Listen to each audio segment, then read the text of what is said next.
मैं भारत को भारतीयता की मान्यता के आधार पर फिर से खड़ा करना चाहता हूं, उस काम में लगा हूं। फिर आप बोलेंगे जी कि क्या खाएं क्या पिए। जो चीज फ्रिज में नहीं रखी हो और जिसको पवन स्पर्श भरपूर हुआ हो और जिसको सूर्य का प्रकाश भी मिल गया हो उसको खाइए। माने हर चीज ताजा बना के खाइए, फ्रिज में रखी हुई मत खाइए। फ्रिज में दूध रखना भी बंद कर दीजिए, दही भी मत रखिए, इनको बाहर ही रखिए ना। तो आपके जीवन में स्वास्थ्य अपने आप आता चला जाए। दूसरा एक नियम है, आयुर्वेद का नियम है, अष्टांग हृदय का भी वो नियम है और सभी ऋषि ऐसा बोलकर गए हैं कि जो जिंदगी स्वस्थ रखनी है तो ठंडा पानी मत पीजिए, पानी गर्म करके पीजिए। कम से कम उतना गर्म हो जितना गर्म आपका शरीर है, क्योंकि गर्म पानी शरीर को बहुत तरह से सफाई कर देता है, टॉक्सिक वेस्ट को शरीर के बाहर निकाल के फेंकता है, पचने में भी मदद करता है, शरीर के पूरे तंत्र को व्यवस्थित रखता है। हल्का गुनगुना पानी, ज्यादा गर्म भी नहीं ज्यादा ठंडा भी नहीं। दूसरा ये नियम है। तीसरा ये नियम है कि आप जो भी खाना खाइए ताजा खाइए, खाना चबा चबा के खाइए, क्योंकि भारत में चबाने का बहुत महत्व है, यूरोप में नहीं है। यूरोप में क्या है ना, ठंडी है, मैंने आपको बोला ना ठंडी है, तो ये जो जबड़े हैं ना ये फ्लेक्सिबल नहीं, तो ज्यादा चबा नहीं सकते, तो जो भी कुछ है जल्दी जल्दी निगल निगल के खाते हैं वो। हमारे तो जबड़े बहुत फ्लेक्सिबल हैं, तो हमको तो चबा चबा के खाना है।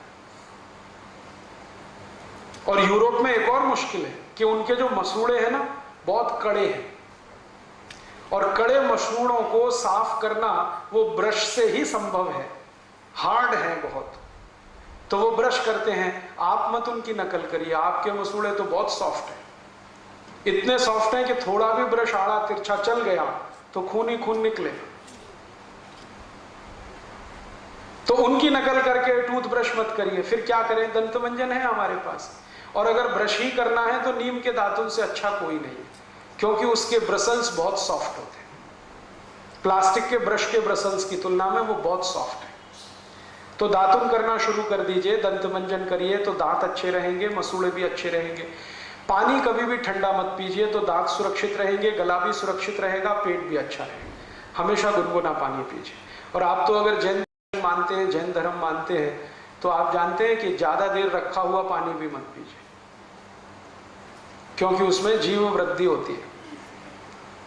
तो ताजा पानी बना के पीते रहे। ताजा पानी बना के माने हर समय हल्का गुनगुना करके पीते रहे।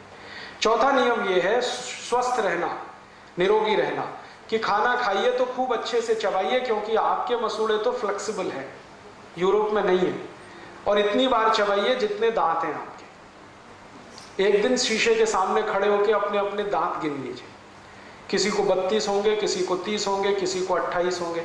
तो रोटी का एक टुकड़ा मुंह में डाला तो उतनी बार चबाइए, जैसे 32 दांत है तो 32 बार चबाइए, 30 है तो 30, 28 है तो 28। खूब चबा के खाना खाइए। आयुर्वेद कहता है खाने को इतना चबाइए कि लार के साथ खाना मिले और पानी की तरह से उतर जाए, तो जिंदगी में कभी कोई बीमारी आने की संभावना नहीं। फिर ऐसे ही नियम है एक छोटा सा, कि पानी पीजिए तो घूट घूट भर के पीजिए, जैसे गर्म दूध पीते वैसे पानी पीजिए, सिप करके पानी पीजिए, ताकि ज्यादा लार शरीर में जाए। लार जो है ना वात पित्त कफ तीनों को संतुलित रखती है। तो घूट घूट पानी पिएंगे तो बहुत लार जाएगी, गट गट गट गट पिएंगे तो बहुत थोड़ी सी जाएगी। एक स्वस्थ मनुष्य को जिंदगी भर स्वस्थ रहना हो तो हर दिन 4.5 से 5 लीटर लार की आवश्यकता है, वो सिप करके ही संभव है। और आप आज से ये शुरू करिए सिप करके पानी पीना, तीसरे दिन से आपको रिजल्ट मिलेगा। जिनको भी एड़ियों में दर्द है ना 3 दिन में गायब हो जाए, अगर घुटने में दर्द है ना 6-7 दिन में ठीक हो जाए, कोई भी जॉइंट्स पेन है 12-13 दिन में चला जाए। कितनी भी भयंकर संधिवात हो, सिप करके पानी पीजिए, और एक सिप में उतना ही पानी लीजिए 1 चम्मच के बराबर, उसको थोड़ी देर मुंह में घुमाइए फिर पीजिए। अगर आपका वजन बहुत बढ़ गया है तो महीने 1.5 महीने में ही 5-6 किलो कम हो जाएगा अपने आप, बिना कोई दवा खाए। दोस्तों सबसे पहले तो चैनल सब्सक्राइब करें, फिर लाइक कमेंट और शेयर करें, और हाँ, हमारा एंड्रॉयड ऐप डाउनलोड करना ना भूलें।